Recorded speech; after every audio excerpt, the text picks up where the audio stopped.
গোটা বিশ্বে, সেখান থেকে আবার ছড়িয়ে পড়তে আরম্ভ করলো। এভাবেই নূহ আলাইহিস সালাম একাত্মবাদের দাওয়াত দিয়ে নিরলস প্রচেষ্টা করে ওনার জীবনকে তিনি অতিবাহিত করেছেন। সাইয়েদনা নূহ আলাইহিস সালাম ওনার ইন্তেকালের পরে ওনাকে কোথায় কবর দেওয়া হয়েছে এ নিয়ে দুটি মত পাওয়া যায়। প্রথম মত অনুযায়ী ওনাকে মক্কাতে কবরস্থ করা হয়েছে, আরেকটি মত অনুযায়ী লেবাননের কার্ক নামে একটি এরিয়াতে জাবালে দীর, সেই দীর মাউন্টেনের পাশে সাইয়েদনা নূহ আলাইহিস সালামকে কবরস্থ করা হয়েছে।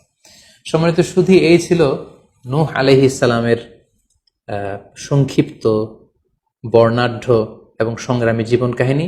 এ পর্যায়ে আমরা নূহ আলাইহিস সালামের এই স্টোরি থেকে, এই জীবনী থেকে কি ধরনের লেসন, লাইফ লেসন বা শিক্ষা আমরা পেতে পারি, যেটা আমরা আমাদের সমাজের সাথে রিলেভেন্ট করতে পারি, আমরা সে বিষয়ে সামান্য কিছু আলোচনা করব। আমরা যারা দাওয়া কাজের সাথে ইনভলভড, তাদের জন্য নূহ আলাইহিস সালামের জীবনীতে আসলে নূহ আলাইহিস সালামের দাওয়া ক্যারিয়ার থেকে নেবার মতো, শেখার মতো অনেক কিছু রয়েছে। তোর মধ্যে থেকে অন্যতম হচ্ছে যে ডাইভার্সিটি অফ দাওয়া অ্যাপ্রোচ।